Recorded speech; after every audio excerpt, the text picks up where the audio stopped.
Et c'est reparti, voilà. J'adore ce qui se passe ici à Big 11e édition. Voilà, on découvre des mondes extrêmement différents. On parle de santé, on parle d'engagement, voilà. Et là, on va parler des adhésifs. Ah bah oui, ça, c'est pas forcément évident, les adhésifs. On connaît tous les adhésifs, mais pas forcément ceux dont ils vont nous parler, hein. C'est vraiment l'occasion ici à Big de découvrir sur l'estrade, hein, sur cette scène, évidemment, toutes sortes d'innovations au service des entreprises, parce qu'on travaille aussi beaucoup pour les entreprises, et puis au final aussi après pour des clients, pour des consommateurs. Bien sûr, voilà, des entreprises qui cherchent à accroître leur production, à mener toutes sortes de transformations, notamment sur la scène environnementale, hein, voilà, réinventer le monde. Et avec ce très bel exemple, hein, on va plonger dans le monde des adhésifs. Alors c'est vrai, comme je vous le disais, a priori, bon, bah voilà, c'est peut-être pas très glamour, les adhésifs, hein. On les connaît tous, on en connaît, c'est discret, c'est invisible, hein, voilà, on ne les remarque pas forcément. Ouais, mais sachez qu'ils sont aujourd'hui au cœur des grands défis industriels, ces adhésifs. Et c'est ça qui est formidable, hein. On va parler d'allègement des structures, on va parler réparabilité, on va parler recyclabilité, on va parler performance environnementale avec Elena Cheminet. Bonjour Elena. Bonjour à tous. Bonjour, soyez la bienvenue. Vous êtes directrice R&D chez Bostik. Je vais expliquer ce que c'est dans un instant. Bostik, et puis celui qui vous convie à cette conférence, c'est Frédéric Cavicchi. Bonjour Frédéric. Bonjour à tous et à toutes. Médiateur scientifique du groupe Arkema. Arkema, ils sont juste derrière, vous irez voir. C'est Mister Gadget, hein. C'est exceptionnel ce qu'ils proposent, hein. 20 000 collaborateurs entreprise, c'est une entreprise mondiale, 10 milliards de chiffre d'affaires à peu près, hein, c'est ça. C'est un industriel du monde de la chimie, des matériaux, technologies, pour d'autres secteurs industriels comme l'automobile, l'aéronautique, le sport, hein. C'est vrai que la chimie est au service de toutes les autres industries. C'est quoi un médiateur scientifique, Frédéric? C'est quoi votre job? Un médiateur scientifique, c'est quelqu'un qui va faire le trait d'union entre la recherche et monsieur, madame, tout le monde. En fait, il faut expliquer... Vous vous mettez à ma place. Un peu, c'est ça? Un peu. Client de base, voilà. Alors c'est un peu compliqué parce que des fois, je dois être... Alors je suis spécialiste de rien, mais je dois connaître tout. Et donc, si vous êtes curieux, j'anime un lab à la Défense qui explique tout ça, Oui. qui est très très beau et qui permet en 1 heure de découvrir l'univers de la science des matériaux. C'est fabuleux. Voilà, c'est expliquer de façon simple des choses compliquées. Bon. C'est ça. Bostik, Elena, c'est une filiale d'Arkema, c'est une vieille entreprise qui est née dans le Massachusetts en 1889. Alors vous fabriquez aussi bien de la colle acrylique, de l'enduit de réagréage, des systèmes d'étanchéité, du mortier de jointement. On vous imaginait pas trop là-dedans, mais bon, voilà, très bien, pourquoi pas, hein. En tout cas, ce que vous allez voir, ça s'annonce génial puisque Arkema et Bostik, hein, voilà les deux partenaires qui illustre parfaitement comment une innovation ciblée sur un matériau peut transformer des secteurs entiers. Je parlais de l'automobile, je parlais de l'aéronautique, hein, on va voir comment. Pour démarrer, je voudrais qu'on montre comment les adhésifs sont passés d'un rôle purement technique à un rôle stratégique, visible.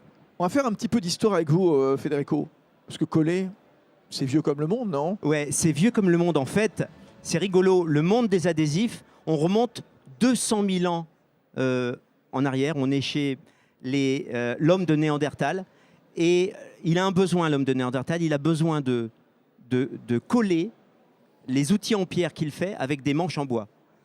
Et ça, on ne peut pas aller chez Casto, aller chercher de la Radlite, hein. Ça n'existe pas.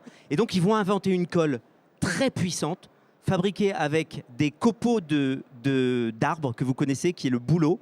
Alors vous pouvez essayer un jour, si vous allez en forêt, vous prenez des copeaux de bouleau, vous mettez dans une boîte de conserve. À l'époque, il n'y avait pas de boîte de conserve, mais ils trouvaient autre chose. Et donc, vous allez fabriquer avec une forte chaleur un goudron.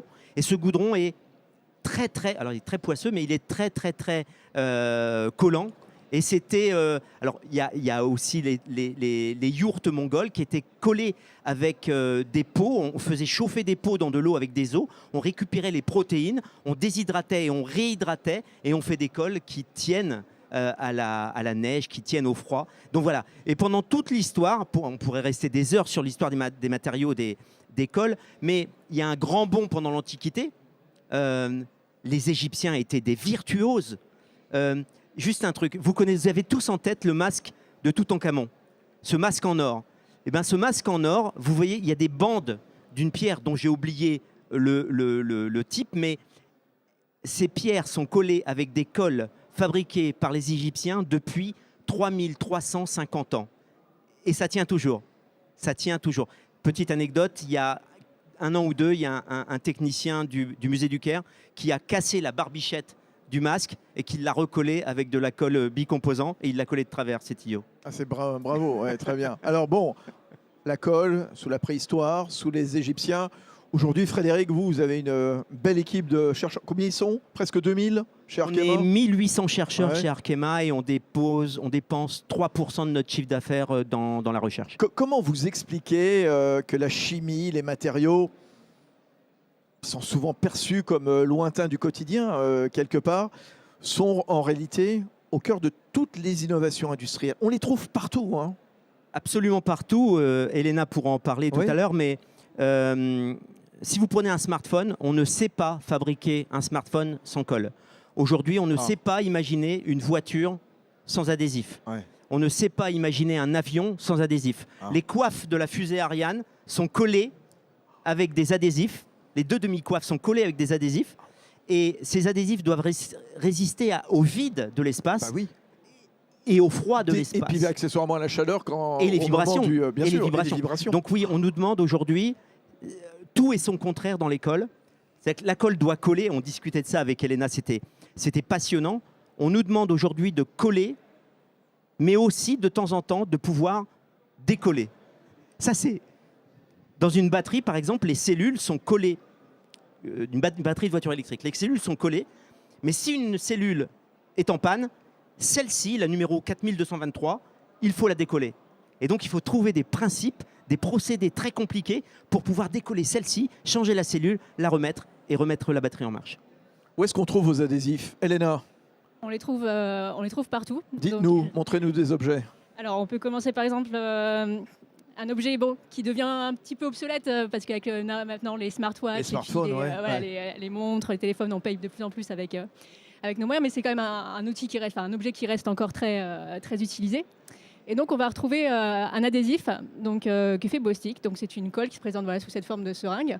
Et c'est un adhésif qui est très chargé en particules d'argent parce qu'on a besoin, dans cette carte de crédit, de faire la liaison entre l'antenne et la puce et donc de conduire l'électricité. Et donc, on utilise des colles extrêmement chargées en argent pour pouvoir faire ça. Donc, non seulement il y a le rôle d'adhésif, mais aussi le rôle de conduction d'électricité qui va permettre de rendre la carte opérationnelle. Et il faut aussi que cette carte elle résiste parce qu'elle est dans les portefeuilles, elle est dans les poches, elle rentre dans les distributeurs automatiques. Donc il faut que ça résiste à la torsion, à la pliure et au cycle répété, à la fatigue en fait. Alors ça, Donc c'est un voilà, premier exemple. Ça, c'est un premier exemple. Qu'est-ce que vous nous avez amené encore? Qu'est-ce que c'est tout ça? Il y a une montre. On a une montre. Alors Ouais. dans la montre, c'est pas...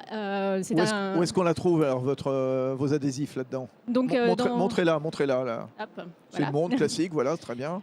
Donc je pense qu'on en a beaucoup tous autour du Bien sûr. poignet. Donc par exemple, là, on va avoir... Alors c'est un petit peu élargi dans la définition des adhésifs. C'est un joint qui va être utilisé pour venir faire l'adhésion de ce qu'on appelle cover glass. Donc aide-moi Fred en français. Bah, la vitre devant, Ouais, ouais. oui. Enfin, c'est pour et au boîtier. Et donc on vient faire l'étanchéité. Donc si vous avez par exemple déjà vu sur les spécifications des montres, on voit un indice qui s'appelle l'Ingress Protection, l'IP, avec des numéros. Donc c'est fait pour résister à la poussière, à l'humidité, à l'étanchéité. Et donc voilà, c'est joint. Et l'avantage, c'est qu'on va pouvoir aussi, à un moment donné, s'il y a quelque chose qui ne va pas, ouvrir l'objet pour aller réparer. Et ensuite, ce que disait Frédéric tout de suite. et ensuite pendant la durée de vie de l'objet et à la fin aussi pour la recyclabilité. Là, c'est un bouchon de champagne. Il n'y a pas de colle dedans. Si? Je vais laisser Fred. Il y a une super histoire derrière ça. Ah. J'en connais quelques-uns ici qui boivent du champagne. Tous. Vous savez que comment ça s'appelle le liège. Le cork. Le liège, merci. Voilà. On parle tellement anglais qu'on ne connaît plus les mots français. Le liège ne sent rien. Oh oui, mais qu'est-ce qu'il me raconte? Le liège, ça sent. Le liège ne sent rien, c'est une molécule qui est fabriquée par une bactérie à l'intérieur du liège qui fabrique un truc un petit peu barbare qui s'appelle le trichloroanisole. Le trichloroanisole, il faut quelques ppm pour bousiller une bonne bouteille de vin. Quand vous avez une bouteille de vin qui est bouchonnée, vous avez du trichloroanisole qui a été fabriqué par des bactéries et qui se trouve dans le liège. Alors qu'est-ce qu'on peut faire? Eh bien c'est génial, ça c'est assez récent. On va prendre du CO2 qu'on va amener à l'état supercritique, 73 bar, 31 degrés.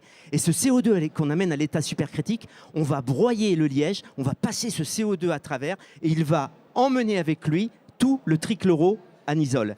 Ensuite, nos amis de Bostik, les ingénieurs ont conçu une colle qui va... Alors, elle est géniale, cette colle. Elle doit être alimentaire, elle ne doit pas sentir, elle doit avoir un minimum d'additifs parce qu'il ne faut pas qu'elle soit cancérigène. Il faut qu'elle résiste à la pression, à l'alcool, au temps, aux UV. Et on met moins de 5% de colle. Et je vais vous faire passer ce bouchon. Oui. Pour la première fois de votre vie, vous allez sentir un bouchon qui ne sent plus le bouchon. Eh ben voilà, démonstration. Bon, très bien. Juste, je vais faire passer, mais aujourd'hui, c'est quoi les secteurs qui vous poussent le plus à innover dans vos domaines? C'est quoi? C'est l'aéronautique, c'est l'automobile, c'est la construction, c'est le sport? C'est quoi? Elena Chominet, chez Bostik. Alors, on a parlé d'électronique déjà, mais définitivement l'électronique, c'est un des marchés qui nous pousse beaucoup à innover parce qu'on va chercher à mettre de plus en plus de capteurs, de plus en plus de puissance, des batteries de plus en plus petites, de la miniaturisation. Et tout ça, ça va générer des besoins pour venir protéger des composants, les protéger, les assembler. Et on parle vraiment de structures hyper légères. On va coller avec des épaisseurs de l'ordre de 50 microns, 100 microns, c'est un cheveu, 2 cheveux. Donc c'est vraiment, les adhésifs doivent coller hyper fort, hyper longtemps, parce qu'il faut que ça résiste aussi. Quand ce sont des objets qu'on porte, donc des bacs connectés, des montres, des téléphones, à la crème solaire, à la sueur, à plein de fluides différents. Et donc ces adhésifs, de plus en plus avec moins d'adhésifs, mais faire plus avec moins en fait. Et à quel moment un adhésif devient-il, un game changer dans la conception d'un produit? Alors c'est là où on touche à un aspect qui est hyper intéressant de l'éco-design. Oui. Et où on cherche, c'est vrai que souvent, encore malheureusement, mais les designers viennent nous voir à la fin quand ils ont parce que les adhésifs permettent justement de résoudre toutes ces problématiques d'assemblage avec des matériaux variés, donc assembler du bois avec un plastique ou avec un métal. Et les adhésifs permettent cette versatilité. Et donc voilà, on arrive toujours à trouver des solutions pour faire ça. Mais quand on arrive à aller en amont et à co-designer avec nos clients en choisissant ensemble les matériaux et les adhésifs, c'est là où on va vraiment apporter une valeur et on va pouvoir penser le recyclage dès le début. Juste. Ouais. Voilà. Frédéric Cavicchi, chez Arkema. Le mariage qu'il y a eu entre Bostik et Arkema en 2015, c'est quelque chose d'assez atypique. On est la seule société qui fabrique des matériaux qui intègre un acteur majeur mondial de la chimie. Et je vais vous donner un exemple. 95% des pales d'éoliennes ne sont pas recyclables aujourd'hui. Les pales sont fabriquées avec des matériaux non recyclables. On les broie, on les enterre, on les brûle. Et nous, on est parti sur une résine, ce que vous voyez en vert là, les matériaux composites fabriqués avec une résine thermoplastique et non pas thermoset. Et donc, le mariage qu'on a fait avec Arkema, c'est on a fait une résine qui est une base acrylique. Allô Jean-Claude, mon copain Jean-Claude de chez Bostik, on a fait est-ce que tu pourrais nous faire une colle compatible avec notre résine, si bien que quand on va recycler la pale d'éolienne, on ne va pas polluer le recyclage parce qu'on va utiliser la même famille de polymères pour coller la pale d'éolienne. Tout ce qui est en rose, c'est des colles métacrylates base acrylique. Tout ce qui est en vert, c'est une colle acrylique. Et tout ce qui va protéger la pale d'éolienne, c'est aussi potentiellement avec des coatings fabriqués avec des acryliques. Moralité, quand la pale est usée au bout de 20-30 ans, comme toutes les pales, au lieu de l'acheter, on la broie, on la retraite, on la dépolymérise grâce à notre mariage en 2015. On la dépolymérise et on refabrique une résine précise, elle est pure à 99,8%. Ça ne se fait pas ailleurs. Et on refabrique entièrement une pale avec ces déchets. Ouais. Voilà. Et ça, c'est... C'est intéressant ce qu'il vient de dire Frédéric, Elena, parce que comment justement vos deux entreprises, Bostik, Arkema, vous alliez, vous conjuguez quelque part performance technique, préoccupation environnementale, nouvelles normes aussi, hein, toujours de plus en plus nombreuses, toujours de plus en plus contraignantes. Qu'est-ce qu'on attend aujourd'hui des adhésifs? Bon, évidemment que ça colle bien, évidemment de la fonctionnalité, mais qu'ils soient de plus en plus petits, restreints, environnementalement vertueux, c'est tout ça en même temps? Oui, c'est tout ça en même temps. Et à un prix compétitif, Aussi, évidemment, bien sûr. on n'oublie pas. Donc oui, il y a la partie évidemment performance et avec tout, les changements climatiques, les conditions de vie, etc. On a besoin d'adhésifs qui vont coller de mieux en mieux. Et en mettant de moins en moins, parce qu'on veut aller aussi vers de la légèreté. Vous parliez quand même d'un micron tout à l'heure, voilà, par exemple, dans les cartes de crédit. Hein. Quelques microns, ouais. Et ensuite, il y a des réglementations aussi européennes, par exemple, sur tout ce qui est changement des batteries, le démantèlement des véhicules en fin de vie. Donc voilà, penser dès le départ à comment on va pouvoir démonter le véhicule ou la batterie. Et après, dans tout ça, on ajoute aussi, par exemple, l'empreinte carbone. Comment nous, à notre échelle, on peut diminuer l'empreinte carbone de nos adhésifs pour permettre aussi à nos clients de diminuer les émissions du scope 3. Voilà, on fait partie... Vous avez fait un gros investissement à Middleton, avec un engagement en faveur de la durabilité, de la recyclabilité. Qu'est-ce que ça va amener concrètement, justement? Qu'est-ce que ça va permettre concrètement comme avancée? Alors, on a décidé d'investir dans cette usine qui fabrique des polyesters. Et c'est vrai qu'il y a une tendance aujourd'hui de plus en plus pour faciliter le recyclage, c'est la tendance monomatériaux. Donc de concevoir des adhésifs qui ont comme la même façon que pour les acryliques, mais cette fois-ci côté polyester. On a beaucoup de textiles en polyester, beaucoup de plastique en polyester. Donc d'avoir des colles de cette même famille, ça va faciliter le recyclage, que ce soit du recyclage mécanique ou du recyclage chimique. Donc de pouvoir... Frédéric, comment est-ce qu'on conjugue justement tous ces impératifs, les normes? C'est pénible. Les normes européennes, évidemment, des exigences réglementaires qui ralentissent les cycles, hein, quelque part, dans votre développement. Ouais, mais c'est aussi un sacré défi pour nous, industriels, de concevoir des nouveaux matériaux qui respectent les normes. Non seulement qui respectent les normes, mais qui soient en avance sur les normes. Je vais donner un exemple. Il y a une chose que vous avez tous chez vous, c'est une colle superglue. Vous avez tous un tube de colle superglue. On répare les lunettes, on répare les jouets des enfants. C'est des colles dites cyanoacrylates. C'est ça. C'est rigolo, ça vient d'une erreur. Hein. Au début, c'était Kodak qui voulait faire un plastique transparent. Ils se sont trompés. Ils ont fait une colle cyanoacrylate qui colle absolument tout. Et ça leur collait leurs doigts même. Bon, faut pas que ça sèche vite, hein, dans l'intérieur du tube. Hein. Eh bien, Bostik vient de créer une colle qui s'appelle la Fast Glue Ultra Plus, qui est aussi un joli mariage avec Arkema, qui est une colle qui est 60% biosourcée, fabriquée avec de l'huile de ricin. Donc on a la technologie d'Arkema mariée avec la technologie de Bostik. C'est une colle et c'est la seule colle. L'échantillon il est là-bas.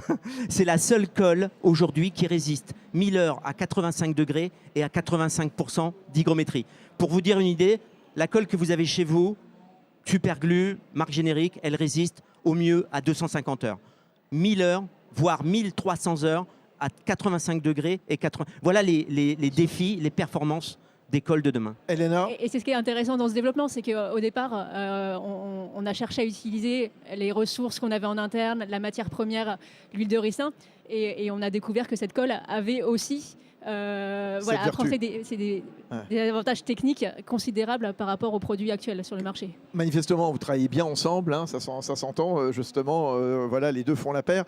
À quel moment vous intervenez? Comment est-ce que vous concevez vos adhésifs? Vous intervenez de plus en plus tôt, en amont? Comment est-ce que vous travaillez avec ce lab de la défense, Frédéric? Comment je travaille avec le lab? Ouais. Alors, le lab, c'est quelque chose, c'est un espèce de vaisseau spatial. Je vous invite tous, si vous êtes curieux, à venir à la Défense. C'est pas très loin. Ça se visite? Ça se visite, vous m'appelez et je vous fais visiter. Je vous considérerai comme VIP. Ceux qui poseront des bonnes questions iront visiter le lab de Frédéric. C'est un endroit qui permet en 1 heure de comprendre la science des matériaux. Il y a des expériences, il y a bien sûr il y a de l'interactivité, il y a du digital, mais pas que. On touche les objets et puis on comprend comment on peut baissé, par exemple, l'empreinte carbone de 67% sur le scope 3 en 2030. Et tout est expliqué dans un cheminement très, très, très calculé. On a bossé pendant 3 ans pour faire ça. Et aujourd'hui, voilà, ça marche vachement bien. On a eu 6000 visiteurs en 6 mois.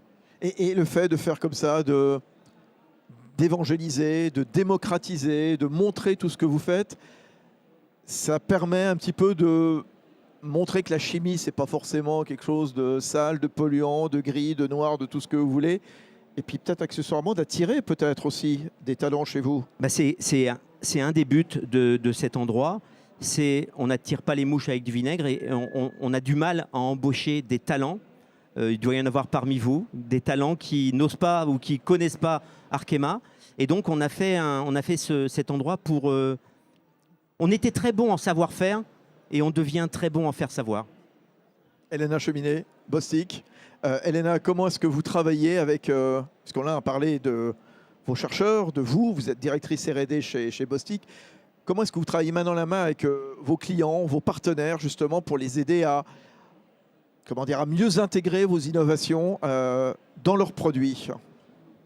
C'est vrai que chez nous, le travail de recherche et développement, il va toujours commencer avec un besoin client ou un besoin marché. On va toujours aller essayer de détecter les signes avant-coureurs des besoins en fait, de demain, en termes de propriété d'adhésifs, de durabilité, etc. Et après, on essaye vraiment d'être partenaire à la fois dans le design, dans la recommandation.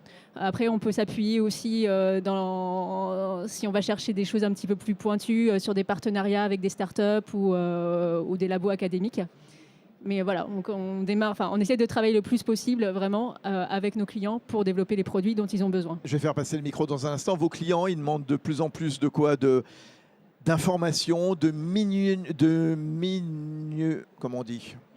Miniaturisation. Voilà, j'avais inversé les voyelles. Merci, mon cher Frédéric. Elena. Information, oui. Avec justement toute la partie environnementale, on doit être de plus en plus transparent sur comment sont faits nos adhésifs, la traçabilité des matières premières, bien etc. sûr.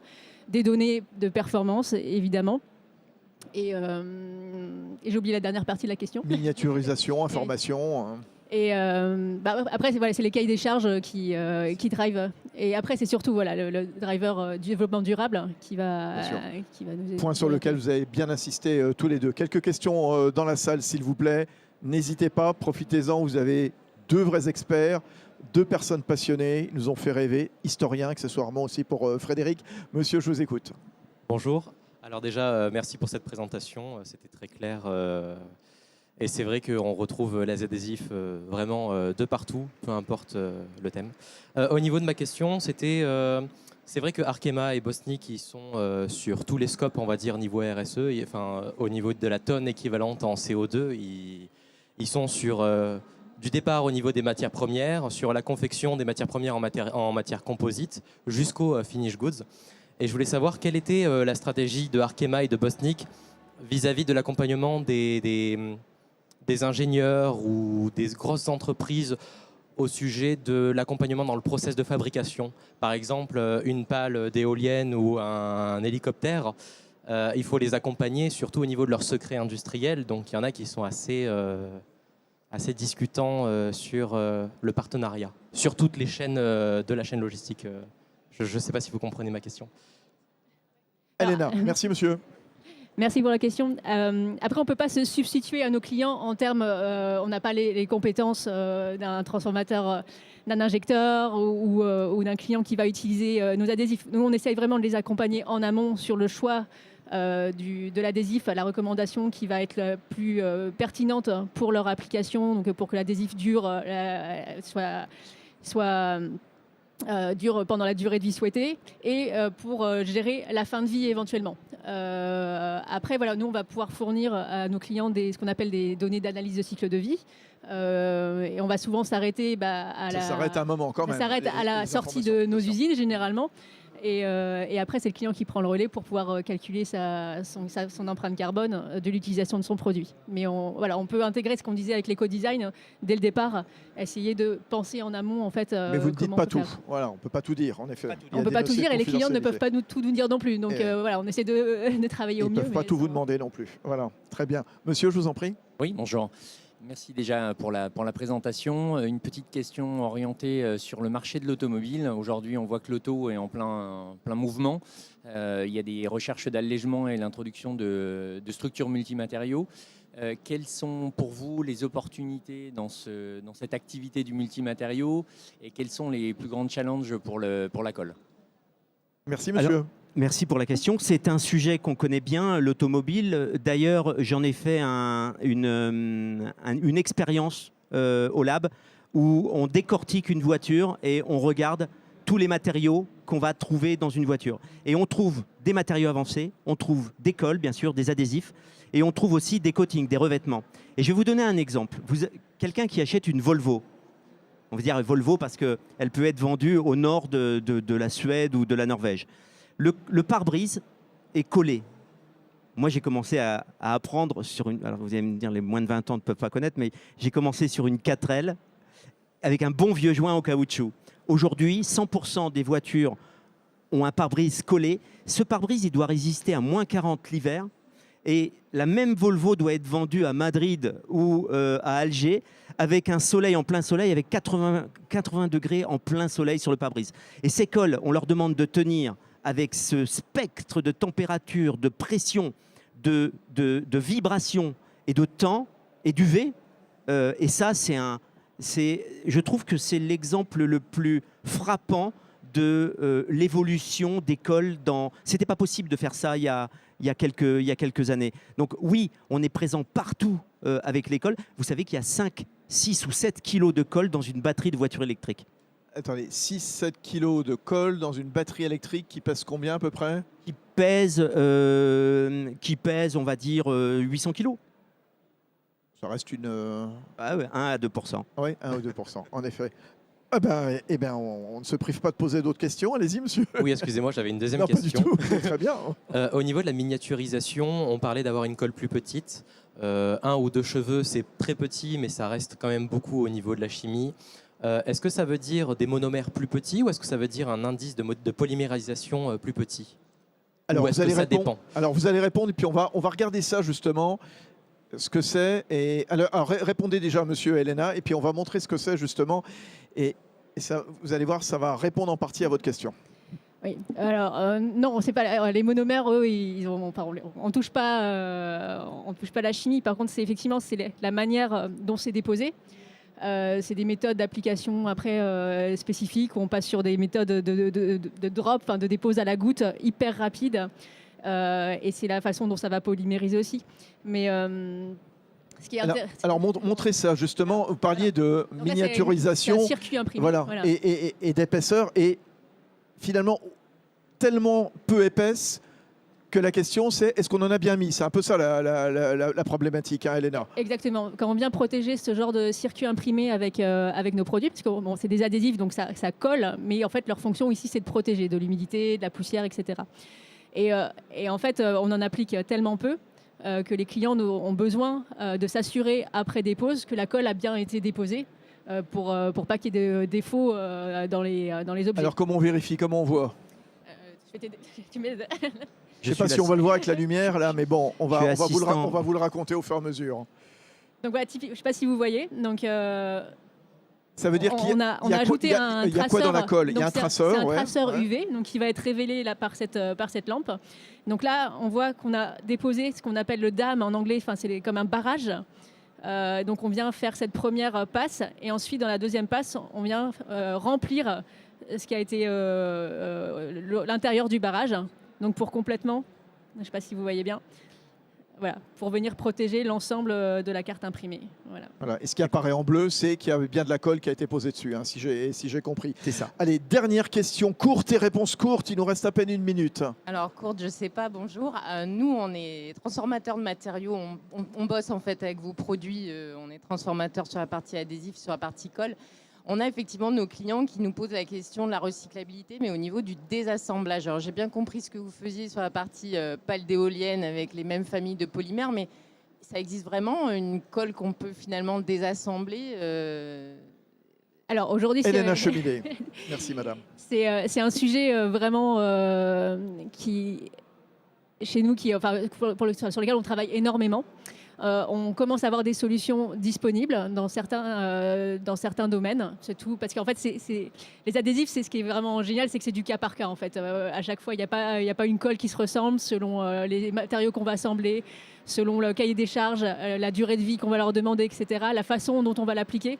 Et donc, c'est un peu pareil pour décoller, parce qu'on veut que ça colle très bien, et à un moment donné, au moment où on le décide, on veut que, paf, on soit capable de décoller. Donc, c'est du cas par cas, donc on commence à avoir des solutions, et on travaille sur beaucoup de solutions pour le futur, donc à base de déclenchement thermique, donc être capable de chauffer pour désassembler, en laissant, si possible, très peu de résidus sur le matériau à recycler.